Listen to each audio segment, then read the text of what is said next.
अपने बीच में अपने डॉक्टर्स भी हैं, कुछ जानकारी देना चाहे तो दिलवा देना है। पहले डॉक्टर हमका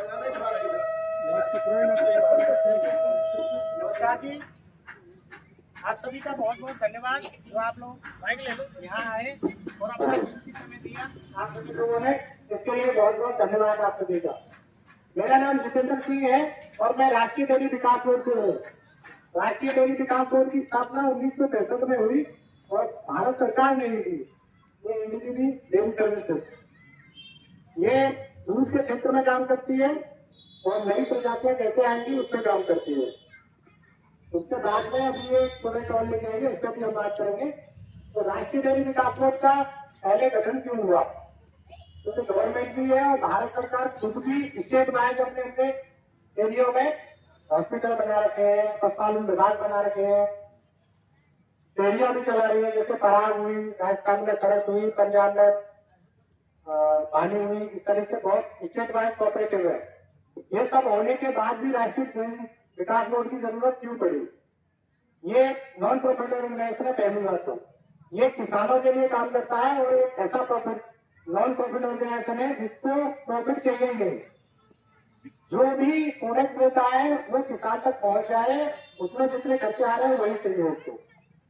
तो ये दूध पे काम करने लगा। पहले अमूल जैसी डेयरी बनाई इसने, मदर डेयरी बनाई जो कि किसानों से दूध खरीदती थी।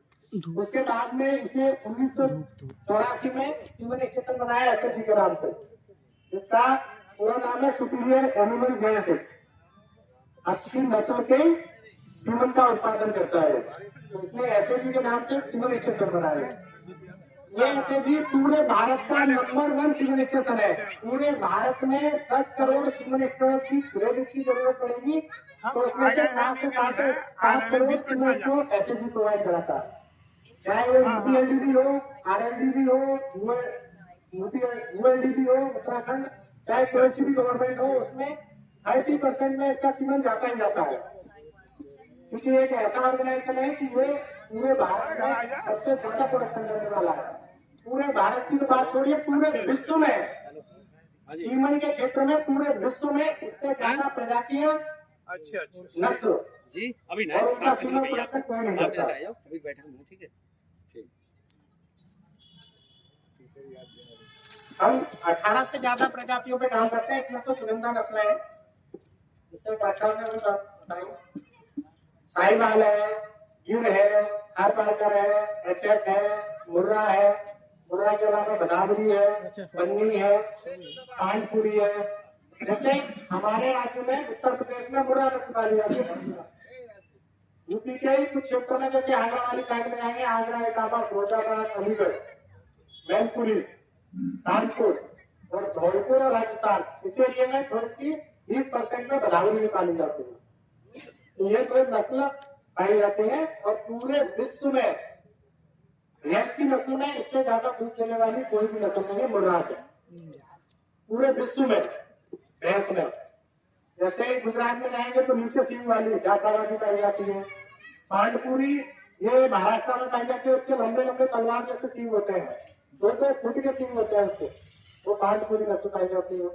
इस तरह से हम यूपी में है तो यूपी की बात करेंगे। गाय में एचएफ नस्ल होती है, आप सभी जानते हो, सफेद और ब्लैक कलर की होती है सबके पास। वो हमारे यहाँ की ब्रीड नहीं है। एचएफ और जर्सी दोनों हमारे यहाँ की ब्रीड नहीं है। वो दोनों बाहर से इम्पोर्ट करते हैं बुलों को और इम्पोर्ट करके बुल का कलेक्शन करके तब सीमन प्रोवाइड। एचएफ सबसे ज्यादा दूध देने वाली है। एचएफ में हमारे पास एक 40-116, वो पूरे भारत में 79.86 किलोग्राम दूध उसने दिया है। यानी कि 79 किलो 860 ग्राम उसने टीबीएफ में एशिया में नंबर 1 रिकॉर्ड हुई है। उसकी माँ का जो गुण है, उसकी माँ का दूध है 18,162 लीटर पूरे देहात में। 305 दिन का एक लैक्टेशन होता है उसमें। उसी के साथ साथ आज हम जो चर्चा करेंगे वो एसएचजी ब्रीड की करेंगे।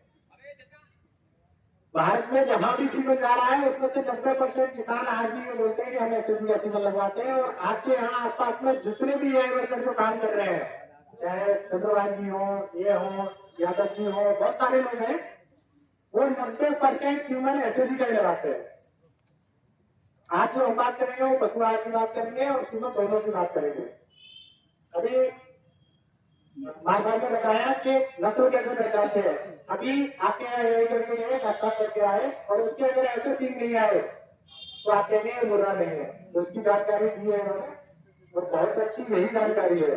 आप अगर ऐसे सींग मांग रहे हैं तो वो हो सकता है ऐसे सींग हो, लेकिन सींगों से ही मुर्रा हो, बाकी स्ट्रक्चर मुर्रा का ना हो।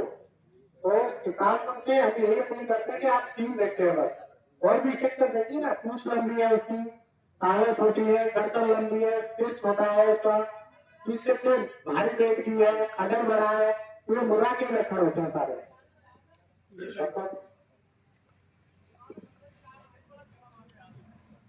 ऐसा बात सबसे बोलिए आपने क्यों आए हैं, सब लोग बता दिया। नहीं, आपको तो भोजन देना है, जाएंगे बाद में, जाएंगे हम देंगे बाद में।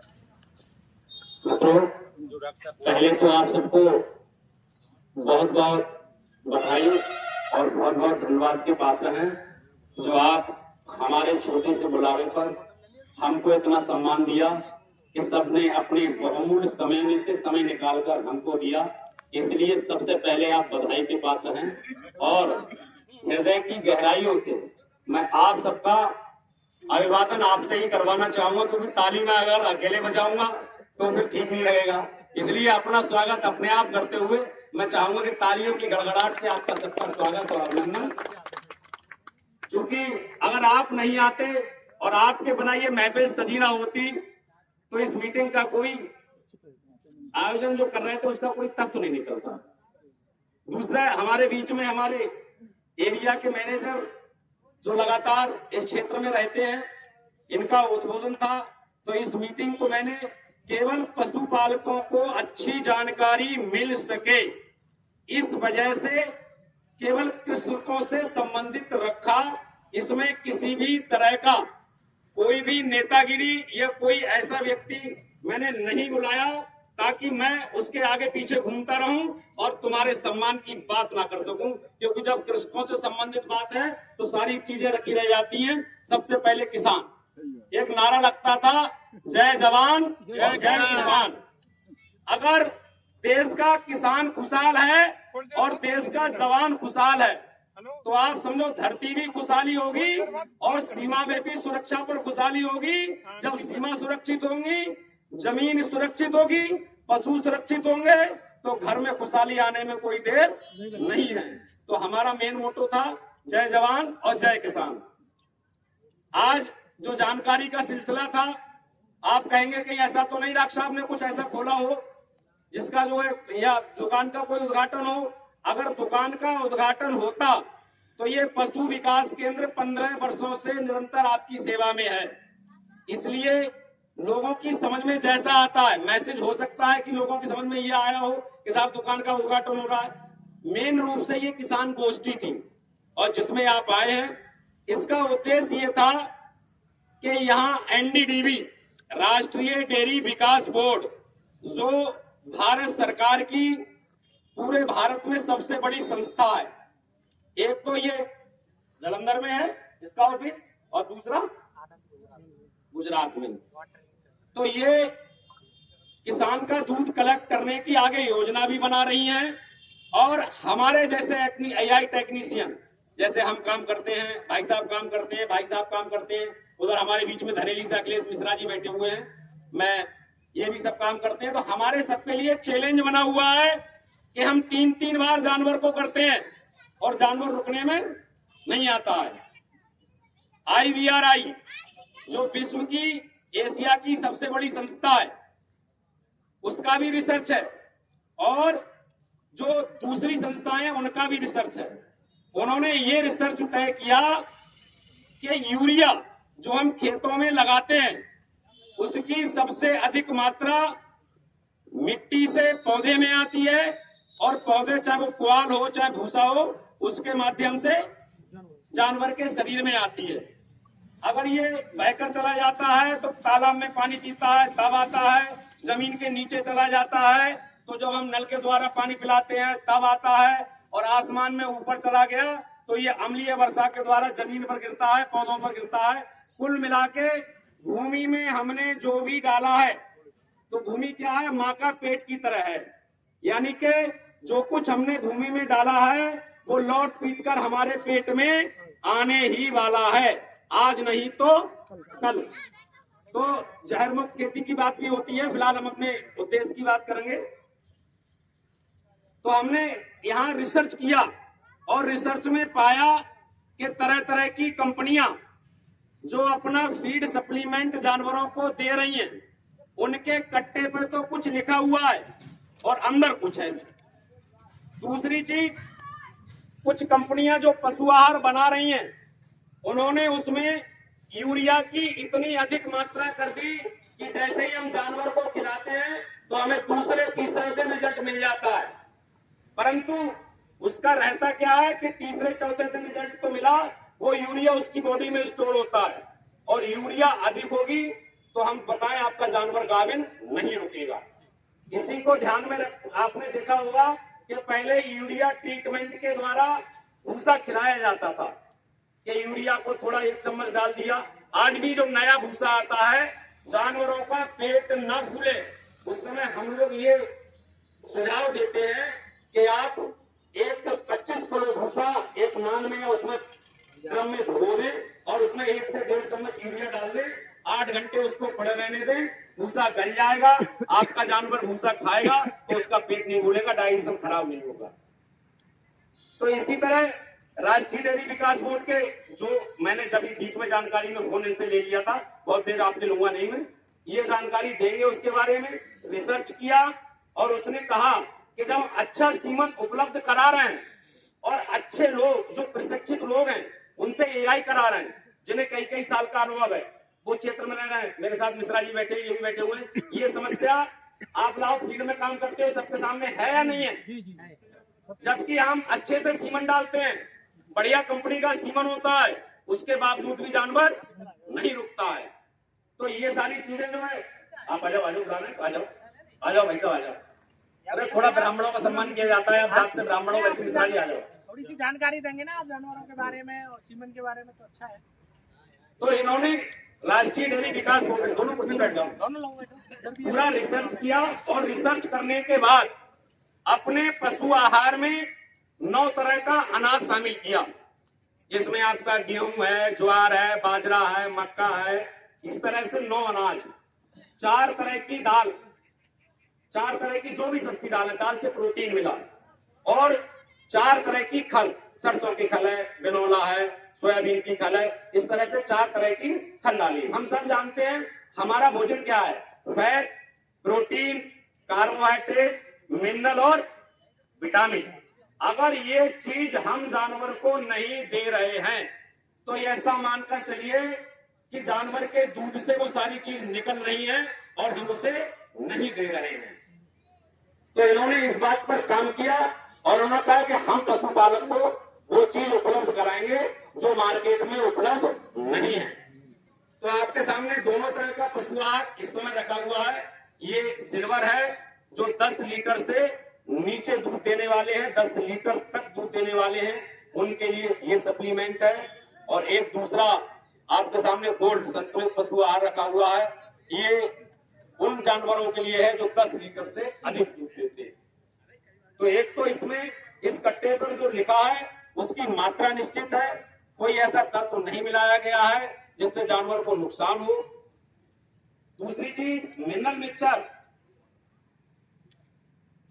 कह रहे हो क्या? बता देना भैया। मिनरल मिक्सचर इसी संस्था का आता है जो 160 रुपए का आपको होलसेल मिलेगा यहीं से, और जब हम उसे अपनी डिग्गी से बेचेंगे तो 200 रुपए का बेचेंगे, क्योंकि जब आप हमसे घर से जाके खरीदोगे, घर से जाके मोल लोगे तो फिर वो 200 रुपए का मिलेगा।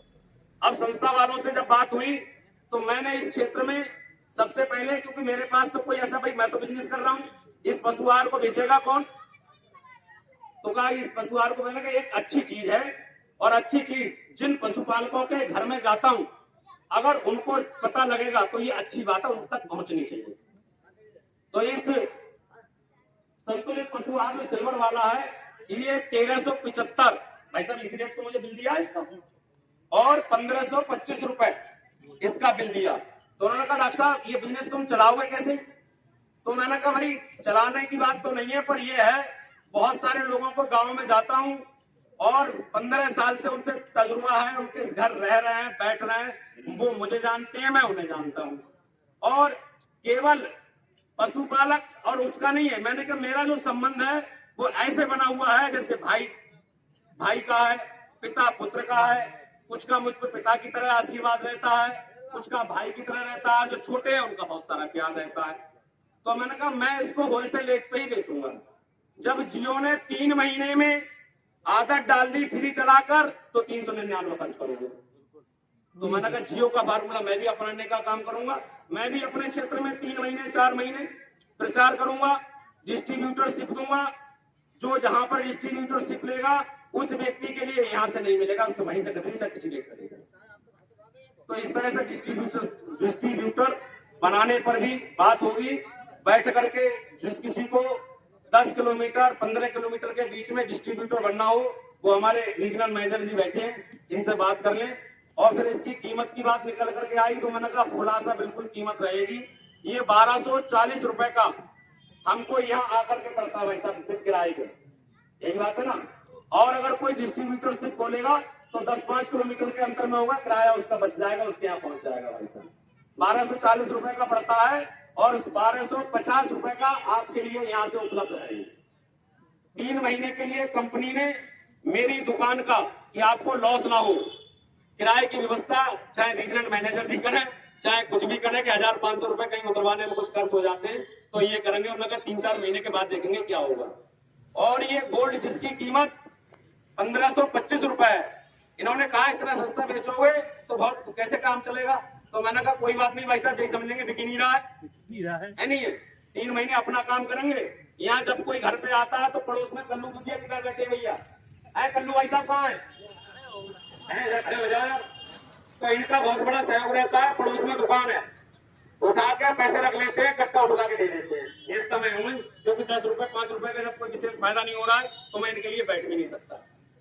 तो डिस्ट्रीब्यूटरशिप पे हम बाद में बात करेंगे कि कैसे क्या है।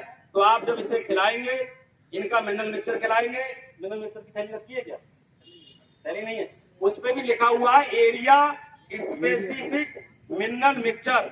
आप किसी भी कंपनी का मिनरल मिक्सचर ले लो, इतना सस्ता नहीं मिलेगा, उसमें विटामिन नहीं है, विटामिन आपको हरे चारे से प्राप्त हो जाएगा, है नहीं है। तो ये दोनों चीज है जिस संस्था का हम सीमन चला रहे हैं।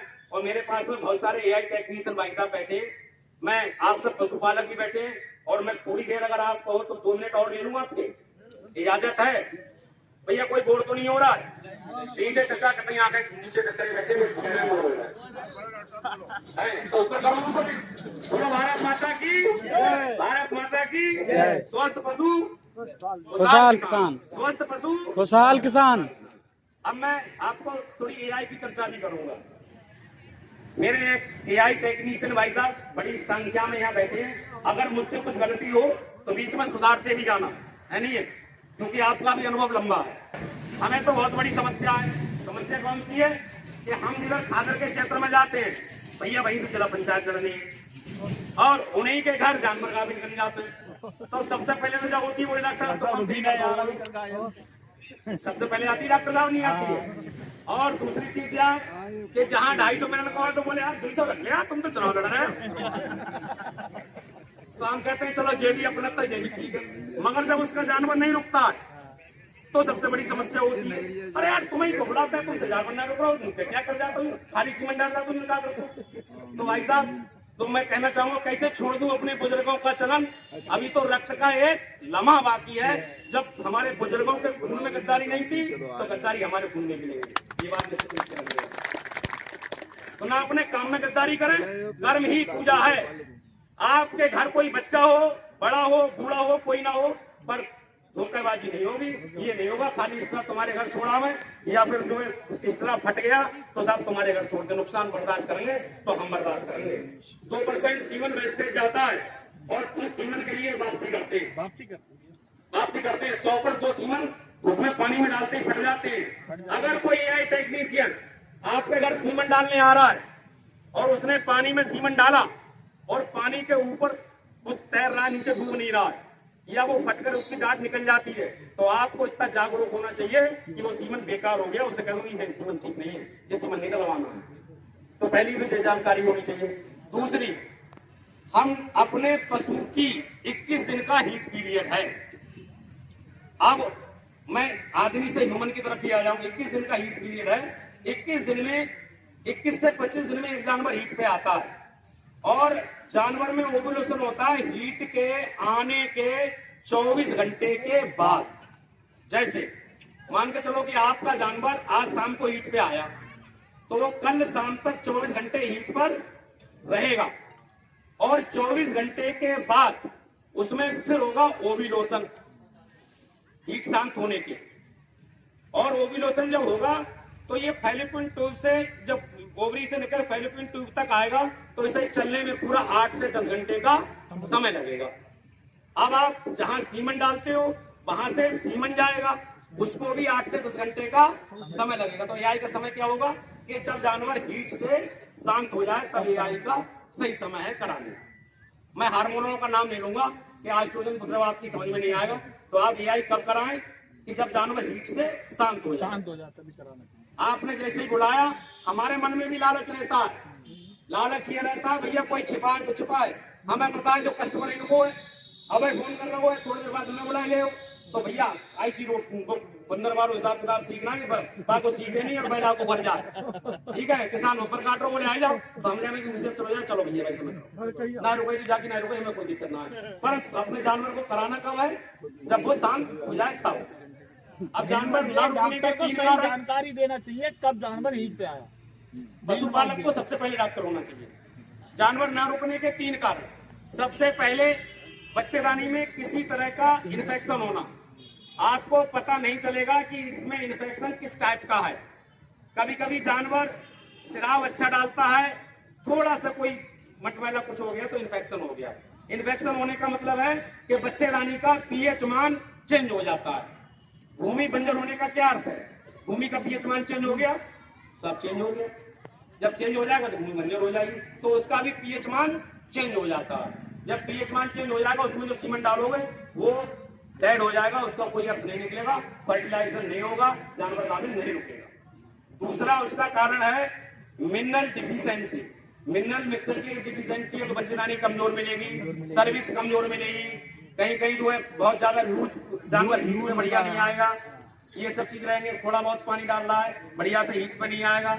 और तीसरा 10% जो जानवर होते हैं उनका कारण है केवल हार्मोनल डिफिशियंसी। उनके लिए आपको हार्मोन का इंजेक्शन लगाने की बहुत रेयर जरूरत पड़ती है, 10% केसों में जरूरत पड़ती है, वरना सबसे पहले 70% केस मिनरल मिक्सचर के, 20% केस आपके उससे शुद्ध हो जाते हैं इन्फेक्शन वगैरह के, और जो 10% है उनमें आपका उससे हो जाएगा। 10% समझ में नहीं आते किस वजह से छूट जाते हैं, वो तो वैसे ही छूट जाते हैं। तो इस बात पर आप विचार करिए। और आज एक चीज आपके सामने और शेयर करना चाहूंगा कि जब कभी जानवर की जेर फंस जाती है तो भैया जेर हमने बहुत निकाली है। हालांकि हम एआई टेक्नीशियन हैं, हमारा औहदा नहीं है कि हम जेर निकालें बच्चा निकालें, यहाँ तो कोई बैठा किसी का वो नहीं है। मगर काम करते करते जब 15 साल हो गई तो भाई साहब कंपाउंडर भी डॉक्टर हो जाता है। मैं आपको सही बात बता दूं, हम एआई टेक्नीशियन है, डॉक्टर लगाने का हमें किसी को राइट नहीं है, मगर काम कर रहे हैं, सब प्रशिक्षित तरीके से काम कर रहे हैं, सब अच्छा काम कर रहे हैं। जेर निकलवाने का एक भ्रांति क्या है कि आदमी जब चाहता है कि जेर जब निकलवा दे, तो जेर को कम से कम 24 घंटे तक रुक जाओ तो दिक्कत नहीं है। तक समय देना चाहिए डॉक्टर को, जैसे खुद देना चाहिए। आम की गंटर से कच्ची से अगर वो डंडी तोड़ोगे तो चेपा निकलेगा और पक जाएगी तो पूरी जेर बाहर निकल आएगी, इसलिए जेर निकलवाने में जल्दीबाजी ना करें।